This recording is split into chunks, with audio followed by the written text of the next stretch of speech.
చూద్దామని అన్నా, ఇక్కడ కూడా అన్నా. అంటే అధికార పార్టీకి అనుబంధంగా లేని వాళ్ళు కూడా ఎవరైనా నా దగ్గరికి రాకపోతే అన్నా కానీ అలాంటి నిర్ణయం లేదు. ఓన్లీ అధికార పార్టీకి, ప్రభుత్వానికి ఎవరైతే అనుకూలంగా ఉంటారో వాళ్ళకే బీఆర్ఎస్ ఎమ్మెల్యేగా ఉన్నా అని చెప్పన్నారు కదా, బీఆర్ఎస్ కార్యకర్తలు కానీ బీఆర్ఎస్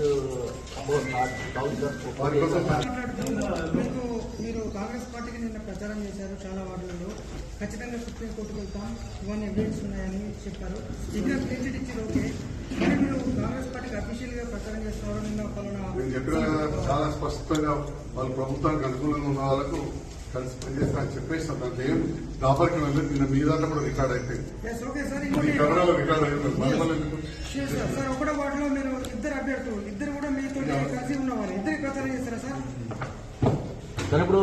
నాకు అనుకూలంగా ఉన్న వాళ్ళకి చేస్తామంటే దాని గురించి ప్రత్యేకంగా ఎవరికి చేస్తారంటే దానికి జవాబు చెప్పాల్సిన అవసరం లేదు. కాంగ్రెస్ ప్రభుత్వం చైర్మన్ కావాలనుకుంటే బీఆర్ఎస్ ప్రభుత్వం చైర్మన్ కావాలనుకుంటే ప్రభుత్వాలు ఏ ప్రభుత్వం ఉందండి ఇప్పుడు ఢిల్లీలో కాంగ్రెస్ ప్రభుత్వానికి అనుకూలంగా కావాలి, చైర్మన్ కావాలని ఉన్నది. సార్ 2BHK లో మీరు 2 వార్డులు చేసిండ్రు.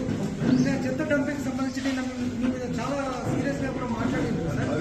అది కూడా సాల్వ్ చేస్తాం. డంపింగ్ యాడ్ కదా, డంపింగ్ యాడ్ ఇష్యూ సాల్వ్ చేస్తాం. తప్పకుండా చేస్తాం, తప్పకుండా సాల్వ్ చేస్తాం.